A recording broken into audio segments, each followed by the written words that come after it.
আমাৰ আজি ৰাতিপুৱা এটা ইনফৰমেশ্যন আছিল যে বাইক এখন বশিষ্ঠ থানাত বাইক এখন চুৰি হৈছে ছাগালপাৰাৰ পৰা ৰাতিপুৱা প্ৰায় 2টামান বজাত।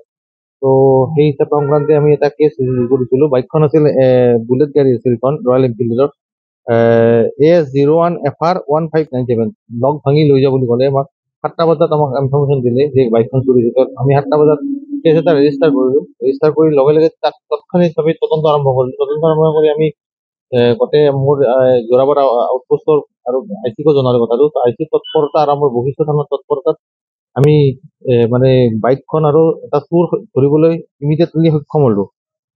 তাৰ নামটো হ'ল চানিল দেৱান। এটা কুইক-কাৰ্ট গাড়ী চোৰ হয় আৰু আমি চুৰি হোৱা বাইকখনো ৰিকভাৰী কৰিবলৈ সক্ষম হ'লোঁ। আমাৰ জইণ্ট অপাৰেশ্যনটো বশিষ্ঠ থানা আৰু যোৰাবাটৰ অফিচ ষ্টাফ আৰু IC-ৰ মানে তৎপৰতাত। তাৰপিছত আমি গম পালোঁ যে ইয়াত চোৰ দুজন আছে।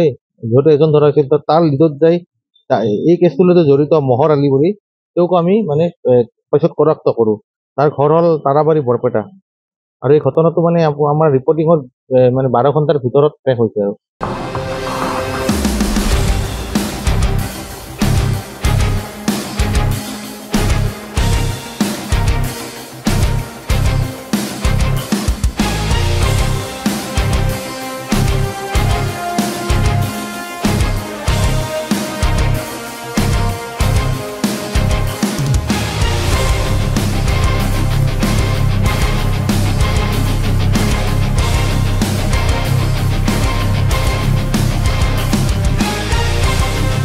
আমাৰ আজি ৰাতিপুৱা এটা ইনফৰমেশ্যন আছিল যে বাইক এখন বশিষ্ঠ থানাত বাইক এখন চুৰি হৈছে ছাগালপাৰাৰ পৰা ৰাতিপুৱা প্ৰায় 2টামান বজাত।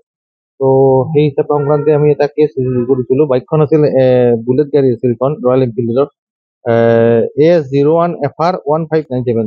লগ ভাঙি লৈ যাব বুলি ক'লে। আমাক 7টা বজাত আমাক ইনফৰমেশ্যন দিলে যে বাইকখন চুৰি হৈছে। আমি 7টা বজাত কেছ এটা ৰেজিষ্টাৰ কৰিলোঁ। ৰেজিষ্টাৰ কৰি লগে লগে তাক তৎক্ষণিকভাৱে তদন্ত আৰম্ভ কৰিলোঁ। তদন্ত আৰম্ভ কৰি আমি গোটেই মোৰ যোৰাবাট আউটপোষ্টৰ আৰু IC-কো জনালোঁ কথাটো। IC তৎপৰতা আৰু আমাৰ বশিষ্ঠ থানাৰ তৎপৰতাত আমি মানে বাইকখন আৰু এটা চোৰ ধৰিবলৈ ইমিডিয়েটলি সক্ষম হ'লোঁ।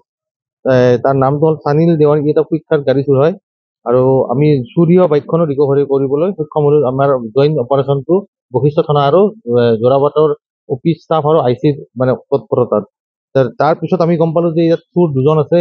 যিহেতু এজন ধৰা হৈছিল, তাৰ লিডত যাই এই কেছটোৰ লগত জড়িত মহৰ আলী বুলি তেওঁক আমি মানে পিছত কৰাক্ত কৰোঁ। তাৰ ঘৰ হ'ল তাৰাবাৰী বৰপেটা। আৰু এই ঘটনাটো মানে আমাৰ ৰিপৰ্টিঙত মানে 12 ঘণ্টাৰ ভিতৰত ট্ৰেক হৈছে আৰু। যিকোনো খবৰৰ বাবে যোগাযোগ কৰক 7099017330 লগতে 7099017110 নম্বৰত।